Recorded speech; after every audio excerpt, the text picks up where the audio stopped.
Now, the rest of the story. All day Tuesday, April 19, comic illustrator Robert Seymour labored over a single engraving. And that evening, when at last the job was complete, Bob put the muzzle of a shotgun in his mouth and blew his brains out.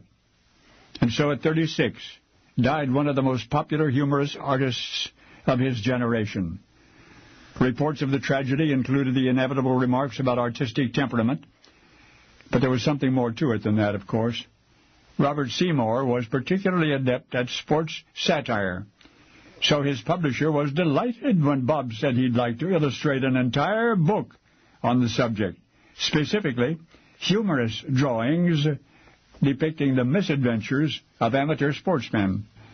Now, running captions were customary for such picture books, so Bob's publisher hired a hack writer, a 24-year young newspaper man named Charles John Huffam. But apparently this hack started worrying about quality and began making suggestions to the publisher, and the publisher liked them, and pretty soon the concept of Robert Seymour was being pushed aside to make way for a slew of new ideas. Well, when Bob found out, he couldn't believe it. His intended broad comedy had been replaced by wit and warmth and subtle satire. But worst of all, this young upstart who had been hired to sprinkle a few words over Bob's artwork was now insisting that the illustrations be incidental, subordinate to the newspaper man's story. Well, the artist fumed for a while, and then he swallowed his pride. He would do his best to please his publisher, but for the first time in Bob's life, his best was not good enough.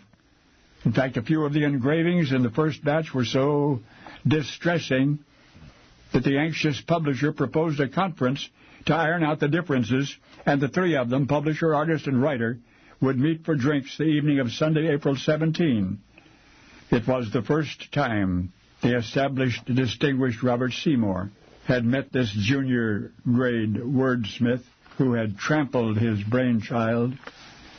But as he listened to the fellow talk, this courteous, handsome, enthusiastic, decidedly brilliant young man, the older man could not help but feel he was fighting the dawn itself. Even the publisher was smiling. Bob expressed his displeasure with the subversion of his own ideas. Even as he spoke, his words rang hollow. And that night the three men parted company with the appearance of cordiality. And yet 48 hours later, the artist killed himself. His last engraving was entitled The Dying Clown. And so did one man's tragedy make way for another's triumph. The young journalist finished the book on his own. As the result, the Pickwick Papers catapulted its author from obscurity to literary stardom. I know. History records that once upon a time there was a gifted artist, humorist named Robert Seymour, and that in April of 1836 he died by his own hand. Or was he merely accidentally annihilated by the emerging genius of Charles John Huffam Dickens? The Charles Dickens. Anyway, now you know the rest of the story. And now the rest of the story. Charles Dickens. Wow. Didn't see that one coming. He's one of my favorite authors. In this episode of the rest of the story, Mr. Harvey said Bob put the muzzle of the shotgun in his mouth and blew his brains out. Details of Robert Seymour's death were published in an article entitled Suicide of Mr. Seymour in the London Standard on the day after the suicide. Here's what really happened. Just after 7 a.m. on April 20th, 1836, Mr. Seymour's maidservant, Eliza Kinsbury, was walking into the garden at Mr. Seymour's residence in Islington, England. It was there that she discovered his lifeless body stretched across the path with a fowling gun, a shotgun, lying by his side. He was covered with blood and some of his clothes were on fire. She called for assistance. Mr. John Mason was walking near the garden when he heard the commotion. He saw the gruesome scene and noticed a letter lying on the ground near the body. The note said, best and dearest of wives, for best of wives you have been to me. Blame, I charge you not, any one. It is my own weakness and infirmity. I don't think anyone has been a malicious enemy to me. I have never done a crime my country's laws punish with death, yet I die. My life, it ends. I hope my Creator will grant me peace, which I have prayed for in vain whilst living. The note was not dated nor signed. A surgeon named Mr. Burroughs arrived and concluded that he had been dead nearly an hour. The shot from the gun passed not through his head, as Mr. Harvey said, but through his heart. The bullet passed through his body, disintegrated the heart, and left 3 distinctive holes in the folds of his cloak. Following an autopsy, Mr. Burroughs concluded that death would have been instant.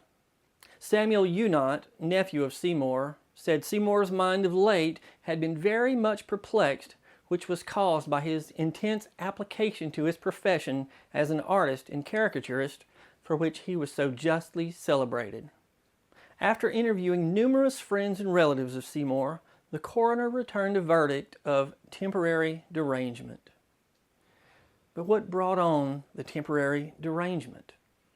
According to Charles Dickens, on the night before his suicide, Seymour visited him. Over drinks, they discussed the artwork for the chapter about the dying clown, as Mr. Harvey explained. Dickens and Seymour had some sort of disagreement about the artwork, and Mr. Seymour left.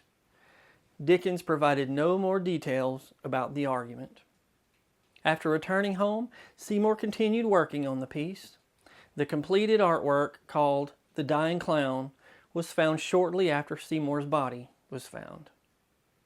Today, nearly 200 years since his suicide, people still contend that Robert Seymour committed suicide because he was jealous of Charles Dickens. Robert Seymour was buried in the graveyard of St. Mary Magdalene Church in Islington. In the late 19th century, many of the headstones in the graveyard were removed to create a public park. Seymour's headstone was moved to the church's crypt for protection, along with about 1,000 or so others. In 2010, his headstone was moved again. Ironically, Robert Seymour's headstone is now in the garden of the Charles Dickens Museum in London. I'm Brad Dison.